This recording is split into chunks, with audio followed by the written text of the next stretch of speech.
और अगर आपने मुसलमानों को सम्मिलित नहीं किया ना तो ये देश डेवलप कंट्री नहीं कहा जाएगा।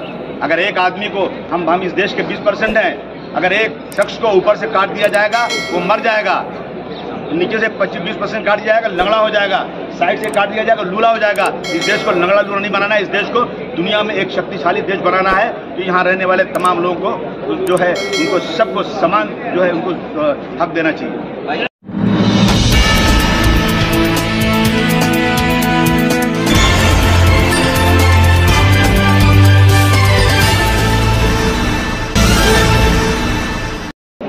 मराठा समाज के साथ साथ मुस्लिम समाज का भी नाम क्यों नहीं लिया जा रहा है? कहीं भी मराठा समाज के साथ साथ मुस्लिम का नाम नहीं लिया जा रहा। हम मराठा समाज के रिजर्वेशन को पूरा का पूरा सपोर्ट करते हैं, हमारा पूरा समर्थन है। लेकिन यही सरकार ने, कांग्रेस और एनसीपी की सरकार ने दोनों को एक साथ पास किया था और कुछ लोग कोर्ट गए थे कि मुसलमानों को रिजर्वेशन धर्म के नाम पर नहीं मिल सकता।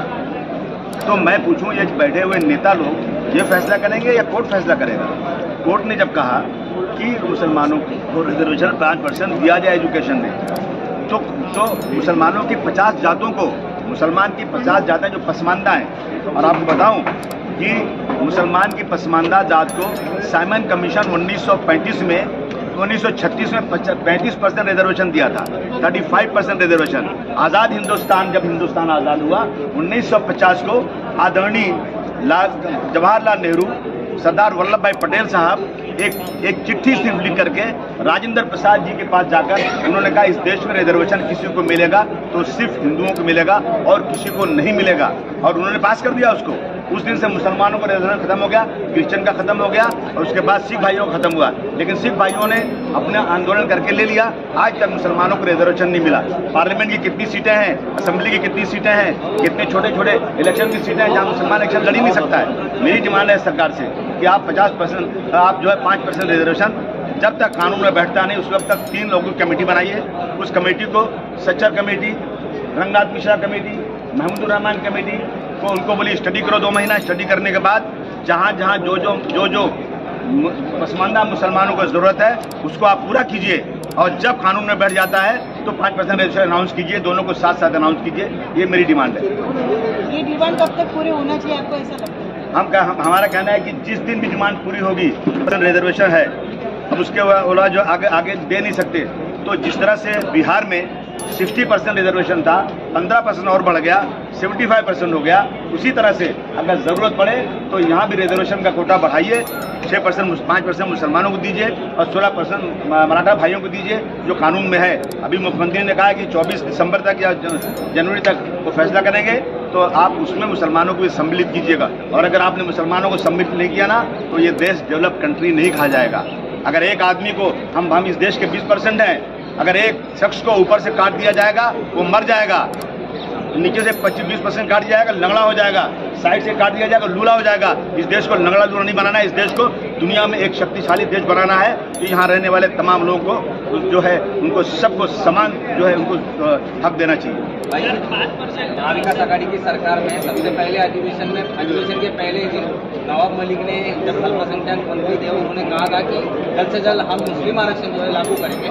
तब से लेकर आज तक 10 तारीख तक तारीख नवाब मलिक साहब ने जब कहा कि हम करेंगे, उसके बाद मेरे लक्ष्यवेदी पे नवाब मलिक साहब ने कहा कि हम न तो मराठा को दे सकते न तो मुस्लिम को दे सकते जब तक पार्लियामेंट में अमेंडमेंट नहीं होगा। ये भी उन्हीं का जवाब था। तो मैं उनसे पूछूं कि आप अपने नेता से पूछिए, कांग्रेस से पूछो, आप लोग लाए क्यों, फिर क्यों बेवकूफ़ बना रहे हैं लोगों को जब नहीं हो सकता तो? और अगर अब लाए हैं ना तो कोटा बढ़ाइए और लोगों को रिजर्वेशन दीजिए।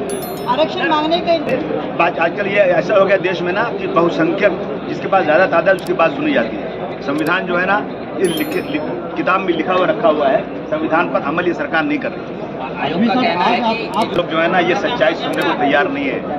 सच्चाई सुनो, अगर गलती करते हो तो मानो। आगरा के अंदर समाजवादी पार्टी का महंगाई के ऊपर एक आंदोलन हो रहा था और जब रैली हो रही थी बीच से एक आदमी बोला पाकिस्तान जिंदाबाद बोल के भाग गया। और आपकी तमाम मीडिया के लोग को याद होगा, मेरे ऑफिस में एक आदमी आके बोले समाजवादी पार्टी पाकिस्तान जिंदाबाद बोलती है। मैंने कहा पागल है क्या तू? बोले बोली है, ये देख लो। एक आदमी बोल रहा है और जो है रैली भी समाजवादी पार्टी की है। आधे घंटे के बाद चारों तरफ वायरल हो गया। आधे घंटे के बाद जब सीसीटीवी में उसका फोटो आया तो वो बीजेपी का वर्कर था, उसको बुला के पकड़ा और आधे घंटे में छोड़ दिया उसको। और दूसरी तरफ एक मुसलमान को पकड़ा है, आज तक जमानत नहीं हो रही है। क्या मतलब इसका है?